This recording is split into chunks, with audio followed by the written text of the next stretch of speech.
amiga, es una persona con una enorme iniciativa. Antes de darle la palabra a Elvira, vamos a tocar 2 o 3 cositas que dejamos pendientes la sesión pasada. Estaba montada la iniciativa del Diplomado en Emprendimiento para toda Iberoamérica, que se complementa con un estudio que vamos a realizar allá. Está la edición del tercer observatorio de la pequeña y mediana empresa, dedicado en esta ocasión a la responsabilidad social, con unos datos que son sorprendentes, y quiero dejar estas cifras para todos ustedes. Estamos hablando de que la PYME, la pequeña y mediana empresa, esa pequeña y mediana empresa que hemos descrito, de 5 trabajadores, 10, 15, 20 trabajadores, invierte en responsabilidad social más de $1.000 millones al año. Esto se dice pronto, pero es necesario entender que es un enorme esfuerzo de estos empresarios que elaboran programas dirigidos a la comunidad y a los trabajadores, que además hacen esfuerzos de cooperación y alianzas, como el caso de Carabobo o el caso de la Cámara del Juguete, para poder utilizar y aprovechar y optimizar los recursos que tenemos a mano. Vamos a conversar con Elvira 3 grandes cosas. Elvira como emprendedora, como esa iniciativa del proyecto que ella dirige, que es Privil, que ella nos lo comente, qué hace, cómo comenzó. Pero queremos también conversar con Elvira acerca del papel primero de los problemas de la pequeña y mediana empresa. Ella es una persona además muy comprometida con el sector, ha estado en las organizaciones que tienen que ver con el sector. Y por último, quisiéramos que nos tocara el tema de la responsabilidad social y cómo los programas que adelanta Privil, que son una cosa exquisita. Comencemos entonces con Elvira. Bienvenida con el tema Privil y Elvira como emprendedora.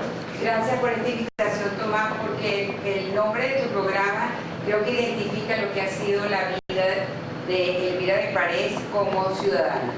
Creo que en la educación está la verdadera formación de ciudadanos. Esa es una frase que pronuncia mi madre, que fue la fundadora del Instituto de Diseño Privil en la crisis del Viernes Negro. Ella tuvo la idea de crear la primera escuela de diseño de moda en Venezuela, porque si bien es cierto, en ese momento había una infraestructura de textileros, etcétera, y fabricantes bastante numerosa, no había el perfil de quien enseñara a diseñar moda desde Venezuela al mundo globalizado. Yo quiero enfatizar que cuando yo era una estudiante, se escribe El Shock del Futuro, que es lo que estamos viviendo en la actualidad, por Alvin Toffler, que nos decía a los estudiantes de esa época que como buenos estudiantes, y todavía mantengo esa idea, podemos transformar al mundo en positivo, que iba a haber una comunidad donde la tecnología era determinante, y estando en China yo podía perfectamente entablar una conversación con una persona que estaba del otro lado del mundo. Hoy eso es el mundo de hoy, es un mundo globalizado, es un mundo multicultural, donde la identidad de las naciones está siempre reafirmándose por esa invasión de otras culturas. Yo como venezolana, siempre dedicada a la educación, me ha llamado mucho la atención este tema, incluso en mi vida universitaria. Entonces, mamá funda, para hacer un poco de historia, a raíz del Viernes Negro, esa escuela de diseño. Ella, antier me estaba contando que ella había ido a desfiles de moda en Europa, había tenido oportunidad de disfrutar de ese mundo de la alta costura francesa. Entonces desbarata en la casa un taller de Coco Chanel que tenía, y empieza a ver cómo estaba confeccionado. Y se une a personas que sabían que en ese momento habían estudiado la especialidad fuera. Empieza a realizar todos los programas de las grandes escuelas de diseño a nivel global y va creando el programa de Privil. Yo empecé a trabajar en el instituto como profesora de historia de la moda, estudié letras en la Universidad Católica, me crié en una familia de profundo arraigo venezolano, con mis abuelos maternos. Mi abuelo fue un hombre dedicado a la escribir historia de Venezuela, un jurista. Entonces en mi casa era normal hablar de la historia, hablar del desarrollo de la nación y del compromiso que tenemos todos los venezolanos en desarrollar un país mejor para todos. Entonces, ¿y cómo de las letras pasas a la moda? Bueno, justamente porque cuando estudio letras, yo pensé en mi primer año de Derecho. Los textos son hermosos, el ejercicio del derecho se ha puesto muy complicado. Entonces, como mi abuelo fue fundador de la Escuela de Derecho de la Católica, y él muere justamente poco antes de yo empezar la universidad, y habíamos tenido conversaciones, yo era muy joven, parece, lo lamento, pero porque hubiera disfrutado mucho esas conversaciones con mi abuelo con un poquito más de madurez, pero yo me guié, porque como él era abogado, yo dije, voy a seguir los pasos de papá. Pero cuando empiezo a ver la práctica, que ya en ese momento tú ibas de repente a buscar una información que te mandaba un profesor, entonces te pedían 5 bolívares para que se los dieras a la persona que te tenía que dar la información. Entonces yo dije, no, esto no es para mí. El derecho en los textos es muy bonito, es necesario abogados decentes y existen, porque hay profesionales decentes en todas las áreas, y éticos, pero yo estoy convencida de que todo acto humano tiene una connotación ética. Yo dije, no, esto no sirve, porque la historia es bellísima, la fundación de Roma, cuando nace la República Romana, eso es hermoso, pero a la hora de la realidad, yo dije, no. Entonces me paso para letras porque en ese momento eran 4 años, entonces no iba a perder ningún año de estudio. Y ahí se ven muchas historias, me dio José Luis Alvarenga, clase, me dio Efraín Subero, un venezolano inolvidable para mí. Entonces empezamos a trabajar sobre la identidad del venezolano. Y por ahí, a mí me apasiona la historia, entonces yo entro en el instituto a dar historia del arte, a dar historia del traje, a dar complementos decorativos, pues tenemos 2 especialidades. La de diseño de interiores, que es diseño arquitectónico, cómo embellecer el ambiente en función del hombre y para el hombre, y luego el diseño, patronaje y confección de trajes para toda gama de público. Entonces, por supuesto, mamá la funda, eventualmente yo llego a ser directora, y en el año 2000 me invita el director del programa Bolívar, el amigo Tomás Páez, a un curso sobre pymes en España. Cuando yo tuve la oportunidad de ver en Santiago de Compostela granjas donde había 8 vacas Holstein, un señor que casi de verdad no es por denigrar a nadie, pero no tenía un nivel cultural ni siquiera mediano, pero con una aplicación de alta tecnología para el ordeño y el manejo de las vacas, y producía unos quesos artesanales que la Junta de Galicia, que nunca se cansará el pueblo gallego de agradecer a Fraga todo lo que hizo por ellos. Político con una visión de futuro inmensa, que conjuga sector público con sector privado, que es la única manera de hacer patria, pero jugando limpio, con ética, como repito, en ambos sectores. Entonces planificó el desarrollo de la cadena textil y confección. Entonces yo fui en una visita con un grupo de empresarios venezolanos, y cuando yo vi aquello, yo soy una persona muy natural, y digo, cónchale, si yo fuera hindú, yo reencarno en vaca aquí, porque las vacas producen más leche si les pones la nueva sinfonía de Beethoven, las bañan, las consienten, y yo pensé, estas vacas viven mucho mejor que muchos compatriotas míos. Por aquí van los tiros. Yo tengo que enseñar a mis alumnos a ser emprendedores y a fundar pequeñas y medianas empresas, porque la pequeña y mediana empresa no solo da $1.000.000.000 en responsabilidad social, es el colchón de desarrollo, de equilibrio y de democracia, porque está en el medio. Al ser un pequeño y mediano empresario, tú apuestas de verdad, tú apuestas todo por esa empresa, es tu vida, es como un hijo más, una prolongación de tu ser, porque tú has puesto todo tu empeño, todo tu conocimiento, todo tu capital humano y económico en ese pedacito de mundo que se llama que es tu empresa. En este caso es una empresa ligada a la educación, que es muy trascendente el trabajo que hacemos, porque tenemos que formar ciudadanos con valores. Entonces yo pensé, conchole, por aquí tengo que hacer que mis muchachos, cuando visito el parque tecnológico y veo que allá está Roberto Berino y hacen toda la ropa de Carolina Herrera, de una cantidad de grandes diseñadores, en pequeños talleres, porque no son grandes talleres. Cuando estudio a profundidad el tema en Italia, que es un abanderado de eso, y veo que son clústeres industriales y que los diseñadores de las empresas pagan para formar el capital humano. Y actualmente, después hablaré de eso en la responsabilidad, estamos en un programa justamente con una persona venezolana que se formó formó en Italia en esta área. Son los empresarios y es el Estado, pero más que todos los empresarios de la moda que pagan para que se formen costureras, patronistas, diseñadores, todas las personas especializadas en su área y puedan desarrollar el sector. Mira, ahí acaba de señalar una cosa que se repite. El programa pasado se decía que era importante, que teníamos un grave problema, ni siquiera apareció el problema del financiamiento ni nada, sino que se tocó el problema capital humano. Sí. Digamos que ahí hay como una carencia. Entonces, poco aprovechando eso y lo que decías antes, ¿cuáles son los problemas que tú estás viendo hoy como país para el desarrollo de la pequeña y mediana empresa? Fíjate una cosa, yo tuve oportunidad de hacer un diagnóstico sectorial del sector de cooperativismo.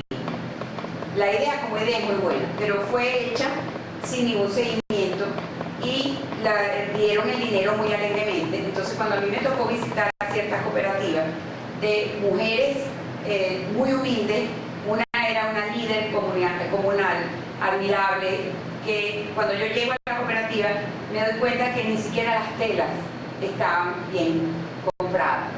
No tenían el acompañamiento técnico, después lo tuvieron, hicimos el programa y ellas salieron formadas para hacer una ropa de calidad dentro del rango de ropa de niños, chemise, monos, etc.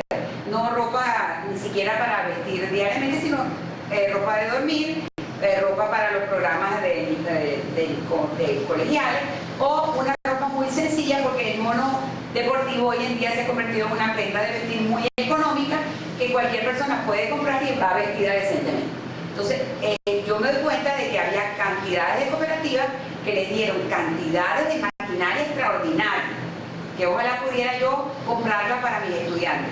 Y estaban arrumadas ahí porque no les dieron asistencia técnica ni el seguimiento cómo estaban haciendo ellas las cosas. Para tú formar a una persona bien y que haya el préstamo para que ella acceda a nuevas tecnologías, a maquinaria, etcétera, tiene que venir acompañado eso por la enseñanza de un experto, por el seguimiento de quién dio el dinero, porque ese dinero le cuesta al que lo invirtió en el banco o le cuesta al Estado venezolano. Entonces no se puede dar alegremente para decir yo tengo no sé cuántas cooperativas y resulta que cuando tú te enfrentas al escenario de la cooperativa se formó con 70 cooperativistas y quedan 5. Ese crédito no tiene retorno porque 5 personas no pueden pagar el trabajo de 70. Es imposible. Entonces eso lo vi yo en España y en Italia y en todas partes. La Volkswagen es una cooperativa y es en Alemania. Y funciona perfecto. ¿Por qué? Porque todos trabajan a la vez. Aquí hay que primero formar que el trabajo es un valor. No es una viveza criolla que yo me gane unos reales sin hacer nada. No. El trabajo es un valor. El trabajo hace la persona digna. No país mendigo que pido y me dan. Yo estoy en contra de eso. Porque tú entonces le estás pervirtiendo el trabajo. Trabaja el soquete. Entonces no puede ser. Y tampoco la riqueza de país petrolero, minero, con mentalidad minera, que en 5 minutos me consigo yo un pozo de petróleo o una beca en una mina de diamantes y me hago millonario en 5 minutos. Eso es falso. Es falso. Nadie se hace millonario bien hecho en 5 minutos. El dueño de Walmart, una de las tiendas más grandes de Estados Unidos, acaba de dar una conferencia. Ese señor es de quitarse el sombrero lo que dijo. Es un señor que vive en su misma casa hace 50 años. Es una de las fortunas más grandes de Estados Unidos. ¿Y qué dijo? Que hay que ayudar a los demás, que hay que formar al personal y que no hay que botar el dinero. Y que él es el mismo. Cuando empezó que ahorita, que sí, que tiene muchísimo más dinero porque pegó. Eso es un negocio maravilloso, pero no, ni se enfermó ni levita porque tiene millones, es un ser humano. Tiene su casa buena, decente. No es necesario tener 50.000 forrones, no. Ni 40 anillos de Bulgari para ser persona. Es una distorsión. El mundo de la moda está lleno de glamour, de marcas notorias, y a todo el mundo le gusta lo bello. Y tiene derecho a tenerlo, pero derecho cuando trabaja para obtenerlo. Okay, pero fíjate. Entonces hay que porque ya voy a contestar. Entonces hay que formar a la gente porque tenemos una carencia de mano de obra calificada. Mis muchachos, los diseñadores profe, cuando supieron de este programa, qué bueno, profe. Esta mañana, antes de venir para acá, me llevó una persona que me está una hermana de ella que es una gran costurera en Chacayave. Entonces, ¿qué voy a hacer? Voy a conectar personas de Valencia con esa señora que sí tiene su taller ahí, que cosa ella me llevó las muestras esta mañana en una tela muy económica porque es una mujer que no tiene trabajo ahorita, pero perfectamente bien confeccionada. Entonces, ¿qué se pide? Calidad. ¿Cómo se logra la calidad? Con un terminado perfecto, en distintos rangos de textiles, porque yo tengo que hacer ropa para los buhoneros. Eso es un mercado que ahorita está tomado por los peruanos en Venezuela. Yo no tengo nada contra Perú, nada. Ellos han logrado un gran desarrollo porque además tienen la tradición artístico-artesanal por el pueblo indígena que es la raíz de Perú. Los incas y los mayas, tanto en el norte como en el sur, tenían una tradición textil muy importante. Entonces ellos hicieron políticas públicas adaptadas a eso a través de 3 gobiernos y tienen una producción que está invadiendo todos los mercados.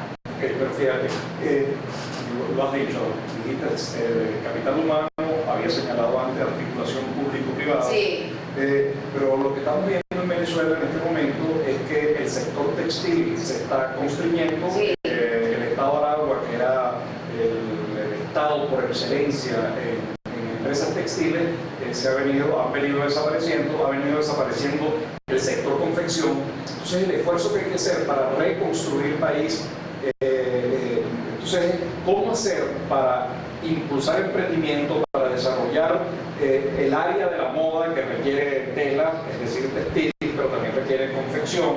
¿Cómo desarrollarlo en un contexto en el que no es exactamente fácil hacerlo?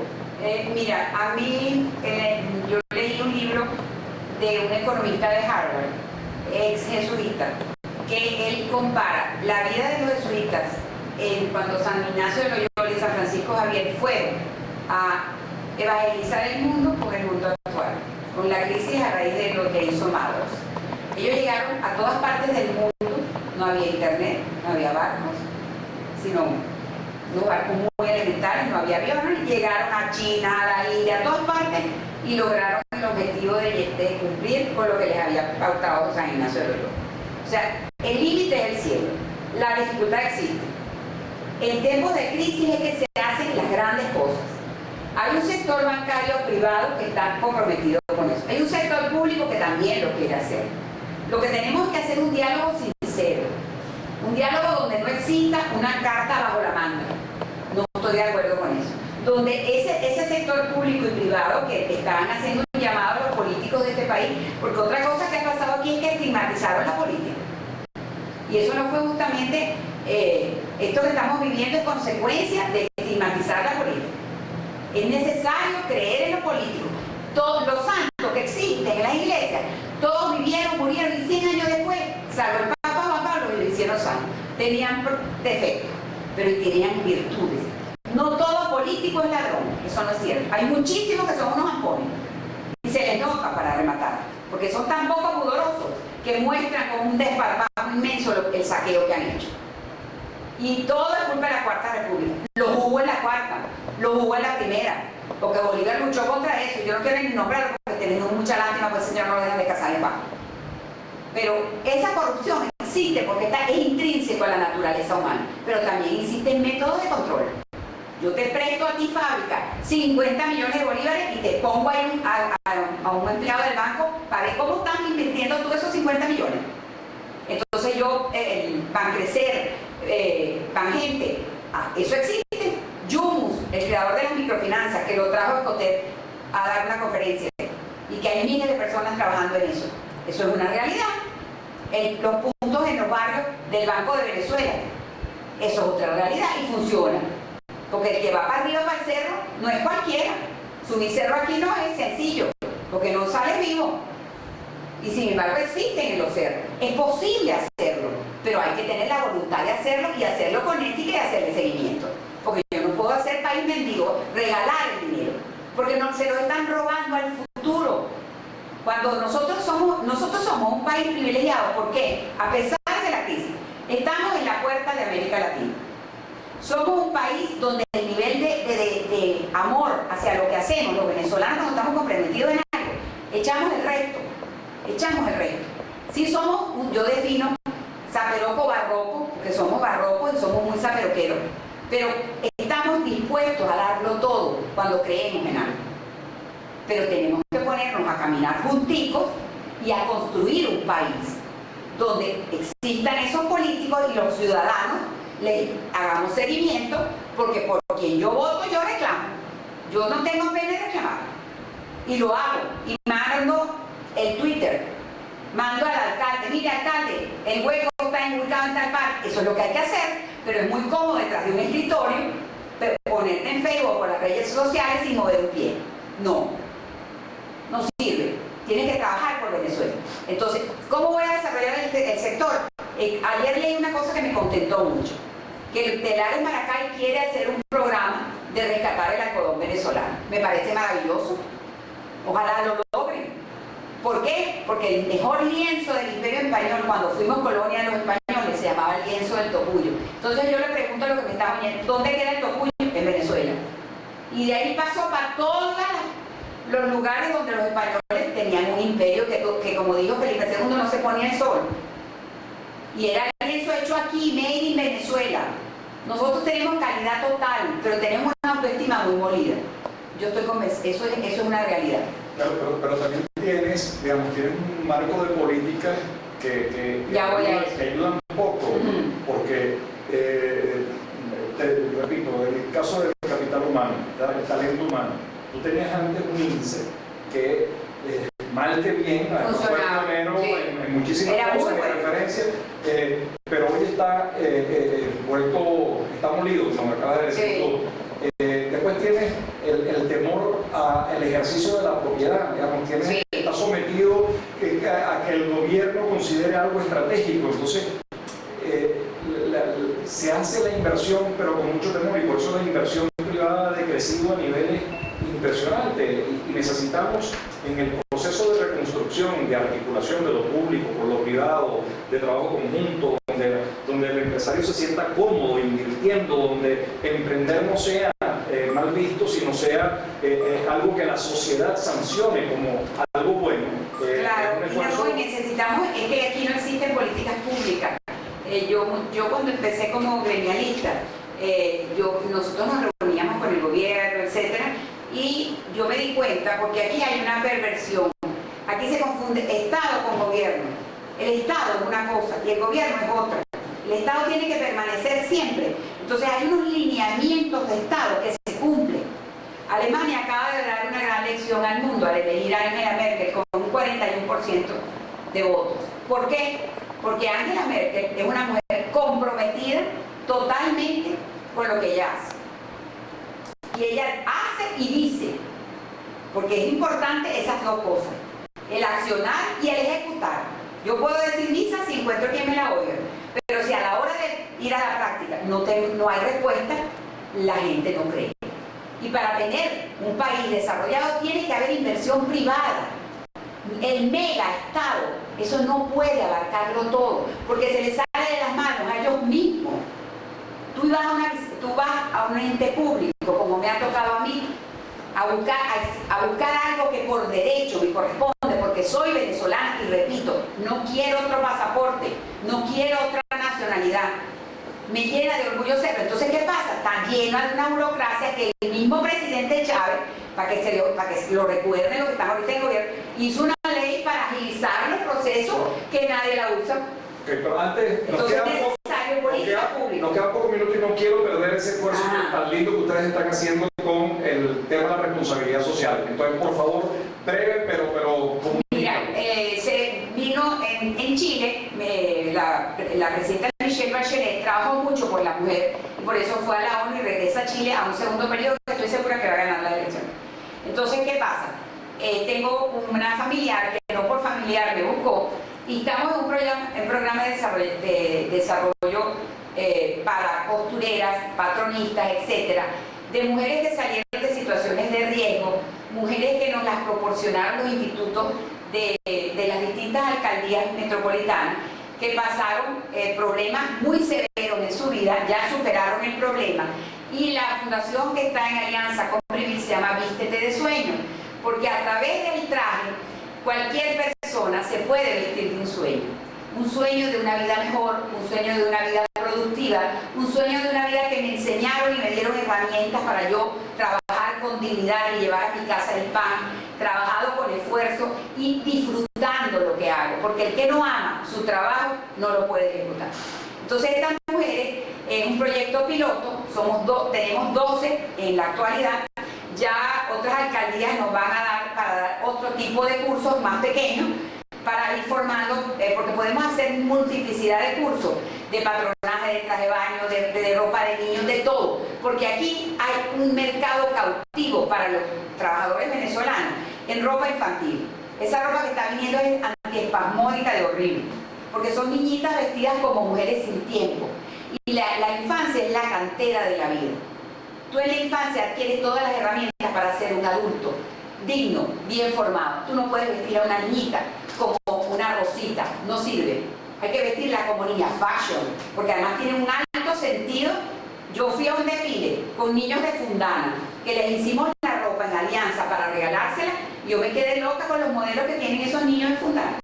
Hicieron pasarela y todo, y había unos muchachitos que le pusimos un sombrero, que aquello era un modelo que, oye, Brad Pitt quisiera moverse en pasarela como ese niño y era venezolano. Entonces, ese programa se hizo en alianza con Vivir, porque necesitamos la responsabilidad social ligada a lo que nosotros sabemos hacer, que es formar personas en cadena textil confección. Necesitamos políticas públicas definidas y apoyo sectorial, tanto del sector público como del sector privado, a la pequeña y mediana empresa comprometida con el desarrollo del país, sin que tengamos que pasar por una alcabala política. La democracia es pluralidad. Exactamente. Bueno, tendremos que invitar nuevamente a Elvira para dedicar un programa nada más al tema de la responsabilidad social, porque ese programa además está creciendo, se está pensando en una cosa de mayor alcance. Sí. ¿Verdad? Agradecer a Elvira todo el trabajo que viene haciendo, el liderazgo en el sector. Comentarios, observaciones a través de @visiónglobal1 o @Tomás Páez, críticas, observaciones, por favor no duden en hacerlas llegar. Bueno, muchas gracias por estar con nosotros.